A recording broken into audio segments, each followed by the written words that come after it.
पहले क्वेश्चन का आंसर देते जाइए और फिर हम डिटेल में आप लोगों को यह सारी बातें समझाते जाते हैं। जल्दी जल्दी अपने साथियों को लाइव लेकर के आ जाओ मित्रों, बहुत ही खास सेशन होने जा रहा है। आपको आज क्वेश्चंस के माध्यम से इतनी सारी इंफॉर्मेशन दी जाएंगी, अतिरिक्त इंफॉर्मेशन क्वेश्चन के साथ साथ, जिससे आप लोग अगर लिखते हुए चले गए उन इंफॉर्मेशंस को, तो उन इंफॉर्मेशंस को ही दोहराते हुए चले जाना, अपने आप आपका तैयारी पूरा हो जाएगा। चलिए साहब शुरू करते हैं। पहला क्वेश्चन है आपके सामने, गौतम बुद्ध का जन्म स्थान किसके द्वारा अंकित किया जाता है? By whom is the birthplace of Gautam Buddha inscribed? यानी कि कौन सी जगह ऐसी है जहां पे गौतम बुद्ध के जन्म के वृक्ष।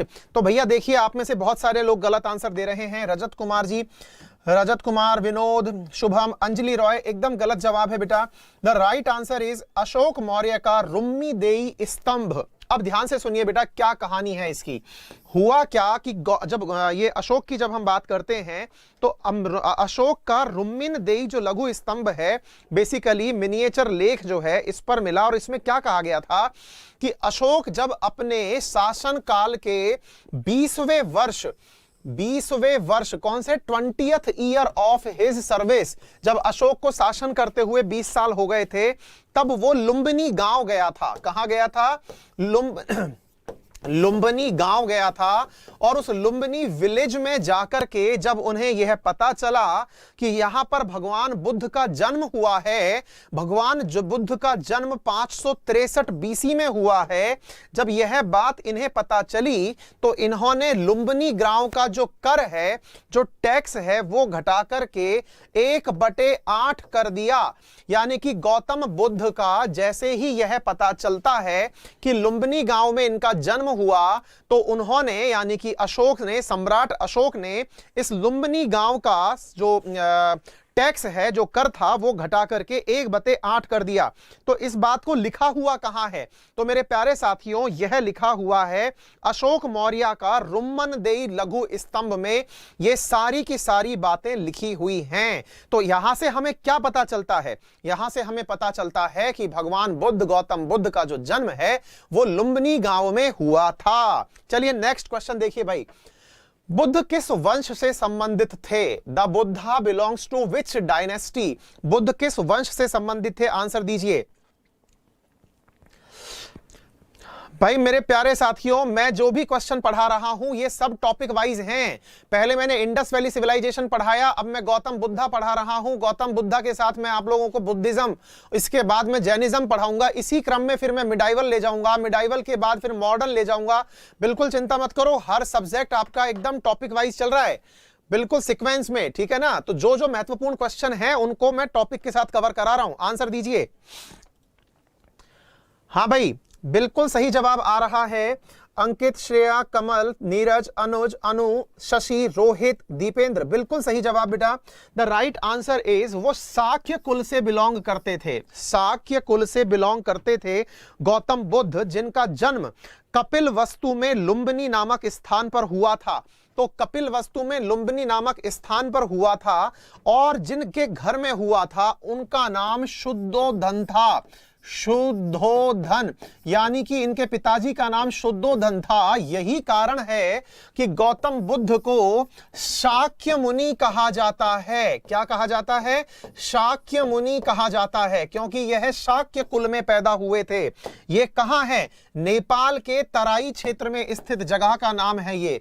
नेपाल के तराई रीजन में स्थित जगह है जहां इनका जन्म हुआ था।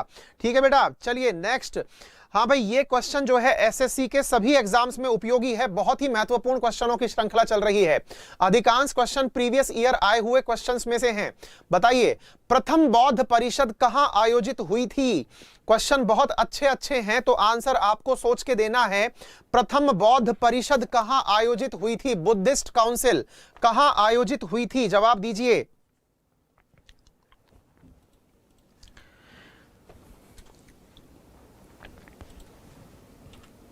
हाँ जी,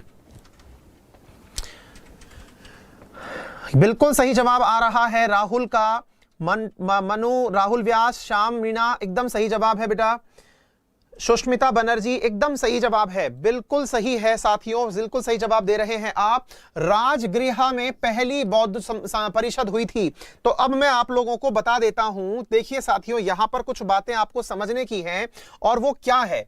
प्रथम जो बौद्ध परिषद यानी कि गौतम बुद्ध के मरने पर गौतम बुद्ध का देहावसान हुआ था, जिसे महापरिनिर्वाण कहते हैं, 883 बीसी में 883 बीसी में गौतम बुद्ध का देहावसान हुआ था, महापरिनिर्वाण जिसे कहते हैं, और इनका जन्म हुआ था 563 बीसी में। यानी कि गौतम बुद्ध ने कुल मिलाकर के 80 साल का जीवन जिया। इनके जीवन के जो अंतिम क्षण थे यानी कि 483 बीसी में जब इनकी मृत्यु हुई, तब प्रथम बौद्ध संगति हुई थी और वो राजगृह में हुई थी। तो जब मौत हुई इनकी तो प्रथम बौद्ध संगति हुई यानी कि काउंसिल बैठी, और इस काउंसिल के अध्यक्ष बने थे मेरे प्यारे साथियों, उनका नाम था महाकश्यप। ये बेटा नाम याद कर लेना, बहुत पेपरों में पूछा गया है। इसके अध्यक्ष यानी कि president of this council was Mahakashyap. और इस समय पर जो राजा थे यहाँ के, वो राजा थे राजगृह के अजात शत्रु। अजात शत्रु वाज द किंग, अजात शत्रु एट दैट टाइम। क्लियर? तो यहां पर राजगृह का बात याद रखना है।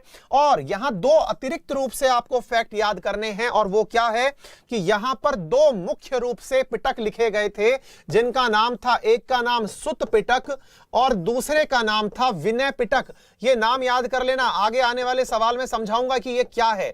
सुत पिटक और विनय पिटक, ये दो बातें यहां पर लिखी गई थी केवल अभी। इतना ही फैक्ट याद कर लीजिएगा। इसके अतिरिक्त अगर आपको और जानना है तो मैं यहीं पर क्लियर कर देता हूं। जो सेकंड बुद्ध काउंसिल हुई थी, बुद्ध काउंसिल हुई थी, वो कहां हुई थी? सेकंड बुद्ध काउंसिल हुई थी मेरे प्यारे साथियों वैशाली में।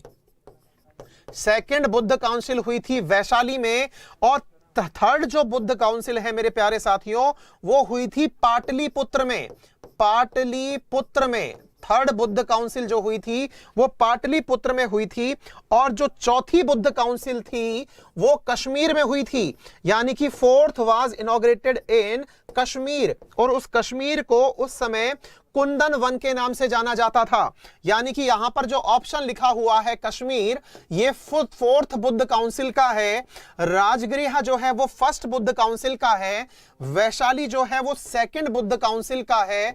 इस प्रकार से आपके सामने चारों की चारों ऑप्शन अपने आप में ये बताते हैं कि बुद्ध की काउंसिल कहां कहां हुई थी। बेटा इन काउंसिल का मतलब क्या होता है? काउंसिल का मतलब होता है कि बौद्ध धर्म के अंदर जितने भी आमूल चूल अभी तक सुधार हुए हैं, ये इसी समय पर किए गए थे। ठीक है ना? चलिए आगे बढ़ते हैं। नेक्स्ट क्वेश्चन बताइए भाई, निम्न में से बौद्ध साहित्य की पहचान कीजिए। इनमें से कौन सा बौद्ध साहित्य है? आंसर दीजिए। आपके सामने प्यारे प्यारे क्वेश्चन हैं और चिंता मत करिए, मुझे आपसे ज्यादा आपकी चिंता है। मैं आप लोगों को वो सारे क्वेश्चन कराऊंगा जिससे आप लोगों को क्वेश्चन के अंदर कभी भी कोई दिक्कत नहीं आएगी। मैं इतना अतिरिक्त फैक्ट दे रहा हूं, अगर आप इन्हें याद कर गए तो फिर बुद्धिज्म से गलत सवाल कभी भी नहीं होगा। ठीक है बेटा? आंसर दीजिए। क्वेश्चन नंबर 4 का आंसर दीजिए। बिल्कुल सही जवाब आ रहा है। श्याम, दिवाकर, राहुल, अरविंद, सुधीर, बजेंद्र, शाकब, अनु, विवेक, बिल्कुल सही जवाब बेटा। द राइट आंसर इज, इन्हें त्रिपिटक कहा जाता है। बौद्ध साहित्य को त्रिपिटक कहा जाता है। अपने वीडियो को शेयर करते जाओ बेटा, ज्यादा से ज्यादा लोगों तक पहुंचाओ। बहुत ही बुद्धिज्म से ऊपर फिर यहां से सवाल नहीं निकलेंगे, ये मेरी गारंटी है। बुद्धिज्म में इतना ही कंटेंट जो मैं पढ़ा रहा हूं यही सफिशिएंट है। हाँ भाई, अब सवाल बना कि सर ये त्रिपिटक कौन कौन से थे, तो मैं आपको बता दूं। पहला त्रिपिटक था, उसका नाम था सुत पिटक, नंबर 1। सर दूसरा कौन सा था? उसका नाम था विनय पिटक। ये नाम एज इट इज ही याद रखने हैं भैया। दूसरा हो गया विनय पिटक। और बोले सर तीसरा कौन सा पिटक हो गया? तो मेरे प्यारे साथियों तीसरा हुआ अभिधम्म पिटक। अभिधम्म पिटक, ये 3 पिटक हो गए। डन। तो ये 3 पिटक याद कर लीजिएगा, सुत पिटक, विनय पिटक और अभिधम्म पिटक। बोले सर इस सुत पिटक में क्या था? इसमें भगवान बुद्ध के उपदेश थे, भगवान बुद्ध के उपदेश रखे गए थे। जो भी भगवान बुद्ध ने अब तक उपदेश दिए वो इसमें संकलित किए गए हैं। बोले सर फिर विनय पिटक में क्या था? तो बौद्ध भिक्षुओं के लिए जो कोड ऑफ कंडक्ट लिखी गई थी, यानी आचार संहिता, आचार संहिता यानी कि कोड ऑफ कंडक्ट लिखा गया था। किन के लिए? बौद्ध भिक्षुओं के लिए कि कौन बौद्ध भिक्षु बन सकता है, उसके बारे में, बौद्ध के जो मॉन्क हैं वो कौन बन सकते हैं, उनके बारे में सारे कोड ऑफ कंडक्ट जो है वो इसमें लिखे गए हैं। इसके अंदर सारे सरमन्स जो इनकी बातें हैं वो लिखी गई हैं। और अभिधम पिटक में भगवान गौतम बुद्ध की फिलॉसफी लिखी गई है, यानी कि उनका दार्शनिक सिद्धांत क्या है, उनका दार्शनिक सिद्धांत क्या है, यह इसके अंदर लिखा गया है। तो उम्मीद है मेरे प्यारे साथियों आपको ये तीनों फैक्ट अतिरिक्त रूप से पता हो गए। सुत, विनय और अभिधम, इनको याद कर लेना, बहुत ही इंपॉर्टेंट तीनों पिटक है बेटा। चलिए नेक्स्ट क्वेश्चन की तरफ बढ़ रहे हैं। बुद्ध ने अपना प्रथम प्रवचन कहां दिया था? बुद्ध ने अपना प्रथम प्रवचन कहां दिया था? आंसर दीजिए।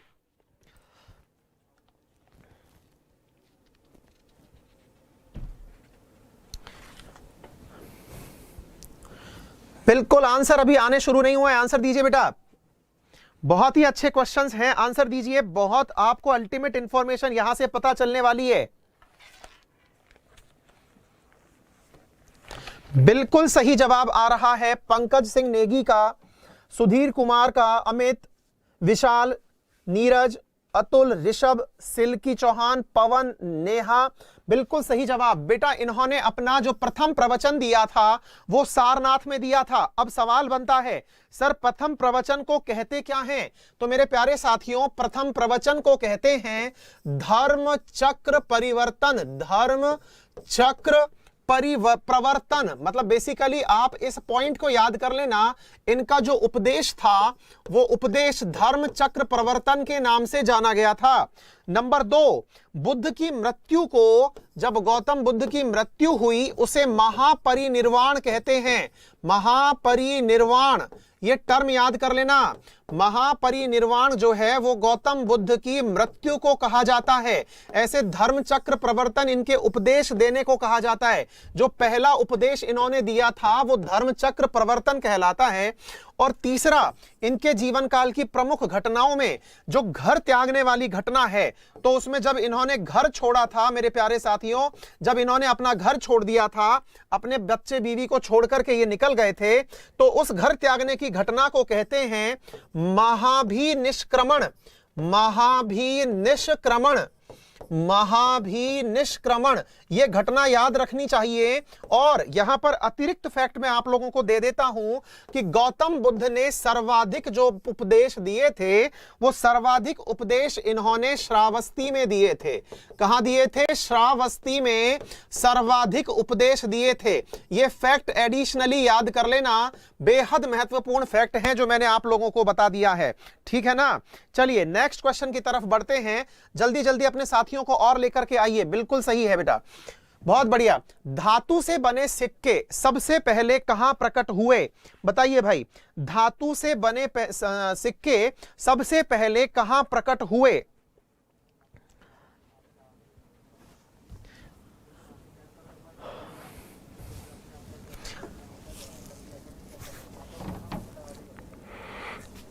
यह क्लास बहुत दिन से नहीं चल रही है, मेरी क्लास को अभी चौथा पांचवा दिन है।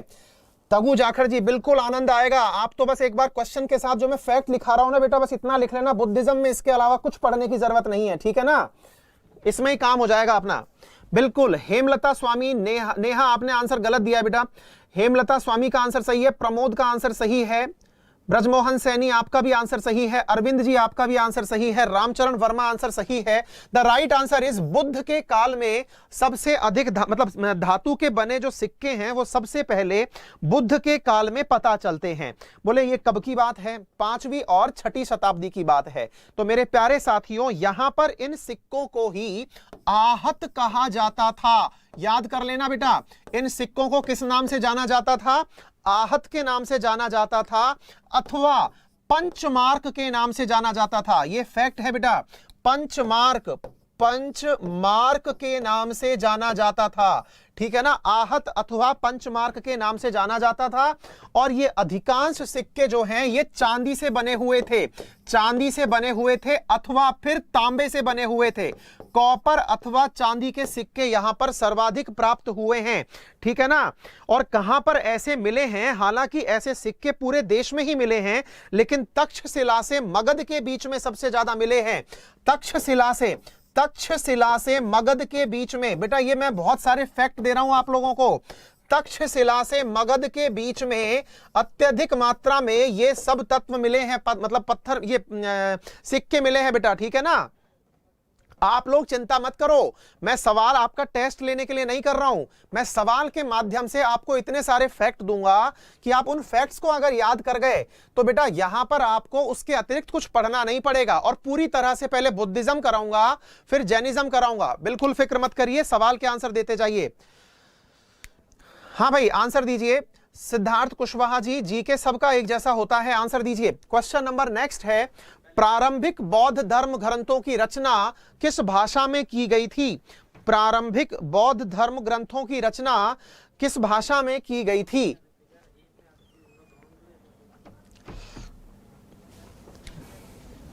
आदित्य कुमार जी धन्यवाद, त्रिपुरारी कुमार सिंह जी आंसर देते जाइए, तगु जाखड़ जी धन्यवाद, निखिल झा जी आपको आनंद आ गया इसका मतलब। हाँ भाई आंसर दीजिए बेटा, बहुत ही अल्टीमेट क्वेश्चंस चल रहे हैं। क्वेश्चन नंबर 7 बिल्कुल सही जवाब। ये पाली भाषा में सर्वाधिक ग्रंथों की रचना शुरुआत में की गई थी, और ये पाली भाषा में पहले जब रचना की गई थी तो पाली में की गई थी, और बाद में ये रचनाएं संस्कृत भाषा में की गई थी। शुरुआत में जब पूछा जाएगा पहले किस में की गई थी, तो प्रारंभिक भाषा तो थी पाली और बाद की भाषा थी संस्कृत। और अगर आपसे कभी मल्टीपल ऑप्शन में पूछा जाए कि बौद्ध धर्म किस में लिखे गए हैं, तो पाली और संस्कृत दोनों ही आंसर सही होंगे, लेकिन जब प्रारंभिक पूछा जाए तो केवल बौद्ध धर्म का पाली आंसर ठीक होगा बेटा। चलो नेक्स्ट बताओ। तो ये दोनों बातें सही हो गई, तो यहां पर मैंने पाली और पाठ बता दिया, और यही क्वेश्चन एक तरह से रिपीट हो गया है, किस भाषा में रचे गए थे, तो पहले पाली और फिर संस्कृत हो गया, ठीक है ना। चलिए नेक्स्ट क्वेश्चन, क्वेश्चन नंबर 9 का आंसर दीजिए। बौद्ध धर्म में बैल का संबंध बुद्ध के जीवन की किस घटना से है? बौद्ध धर्म में बैल का संबंध, जिसको बुल कहते हैं, इसका संबंध गौतम बुद्ध के जीवन में किस घटना से है? बेहद अच्छा सवाल है, आंसर दीजिए बेटा। बहुत अच्छे अच्छे सवाल चल रहे हैं और आप लोगों को अच्छा लग रहा है। एक बार थम्स अप करके बता दो, आप लोगों के आंसर से मुझे ये तो समझ में आ गया कि आपको इंटरेस्ट आ रहा है। एक बार थम्स अप कर दो और अपने अन्य साथियों को जल्दी जल्दी लाइव ले आओ बेटा। बिल्कुल सही, अभी बलाली जी आपका आंसर सही है। राम सिंह जी का आंसर भी सही है। राहुल, अंजू, नवीन, बिल्कुल, निशा, आदित्य, रजनी, बिल्कुल सही जवाब आ रहा है मेरे प्यारे साथियों। द राइट आंसर इज, आप में से कंफ्यूज हो रहे हैं लेकिन कुछ साथी बी आंसर भी लिख रहे हैं, जबकि राइट आंसर क्या है मेरे प्यारे साथियों? ये जन्म से जुड़ी घटना है। तो बैल का जो संबंध है ना, वो गौतम बुद्ध के जीवन में, अब मैं आपको बताता हूं, यहां पर 2-3 तथ्य हैं जो आपको पता होने चाहिए। गौतम बुद्ध के संबंध में कहा जाता है कि कमल और सांड, बुल जिसे आप कहते हैं, कमल और सांड यानी कि बुल, बैल जिसे आप कहते हैं, इनका संबंध यानी कि इनको चिन्ह के रूप में स्वीकार किया गया है। किससे? गौतम बुद्ध के जन्म से, नंबर 1। और अगर घोड़ा दिखाया जाए तो घोड़े का संबंध है गौतम बुद्ध के घर त्यागने से, घर को त्यागने से घोड़े का संबंध है। नंबर नेक्स्ट, यदि पीपल का वृक्ष इसमें पूछा जाता है बौद्ध धर्म के अंदर, तो ये बोधि वृक्ष से संबंधित है, जहां पर इन्हें ज्ञान की प्राप्ति हुई थी, तो ये ज्ञान की प्राप्ति से संबंधित है बोधि वृक्ष। जहां पैर के निशान दिखाए जाते हैं यानी कि फुटमार्क दिखाए जाते हैं, जिन्हें आप पद चिन्ह कहते हैं, पद चिन्ह दैट इज फुटमार्क, वो फुटमार्क है इनके संबंध में जीवन त्यागने से, जिसे आप निर्वाण कहते हैं। मेरे प्यारे साथियों, पद चिन्ह निर्वाण से संबंधित हैं। और एक अंतिम चीज, गौतम बुद्ध के जीवन में स्तूप जो है, उसका स्थान जो है वो इनकी मृत्यु से संबंधित है। यानी कि आपसे कई बार पूछ लिया जाता है गौतम बुद्ध के संबंध में कि बताइए इनमें से कौन कौन से चिन्ह जो हैं इन पर सवाल बनते हैं बेटा, ये लिख लेना, अतिरिक्त रूप से याद कर लेना। बहुत ही अच्छे अच्छे तथ्य मैं आप लोगों को यहां पर दिखा रहा हूं। प्रीति प्रज्ञान जी बिल्कुल सही आपने आंसर दिया है। नेक्स्ट आंसर दीजिए, बुद्ध को प्रबोध का ज्ञान कहां प्राप्त हुआ था? बुद्ध को कौन सी जगह पर प्रबोधन हुआ था, एनलाइटनमेंट कहां हुआ था?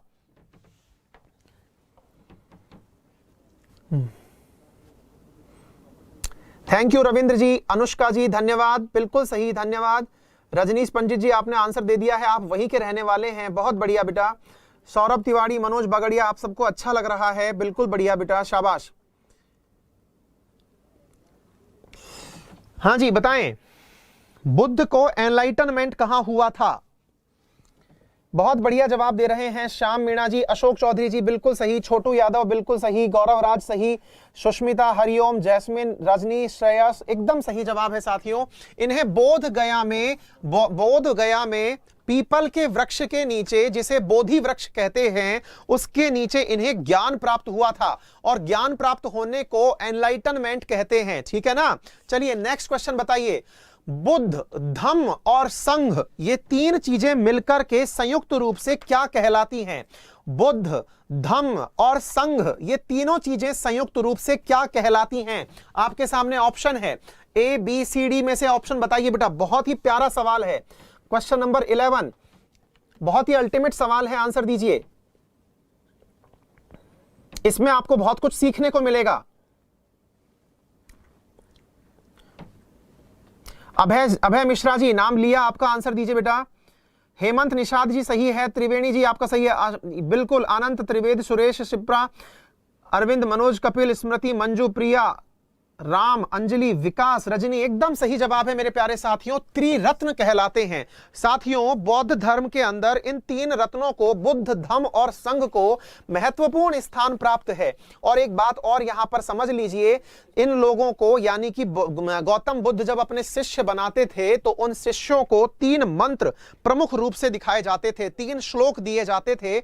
उन श्लोक में था बुद्धम शरणम गच्छामि, धम्मम शरणम गच्छामि और संघम शरणम गच्छामि। तो ये याद रखना, बुद्धम, धम्मम और संघम ये तीन जो हैं बेटा ये त्रिरत्न हैं। ठीक है ना। तो बुद्धम शरणम गच्छामि, धम्मम शरणम गच्छामि और संघम शरणम गच्छामि, ये इनके तीन वर्ण थे जिसे हम त्रिरत्न कहते हैं। बेटा इच्छा सब कष्टों का कारण है, desire is the cause of all sorrow, which religion is promoting it. कौन सा धर्म ऐसा है जो इस बारे में बात करता है कि इच्छा सभी धर्मों का, सभी कष्टों का कारण है? बताएं बेटा।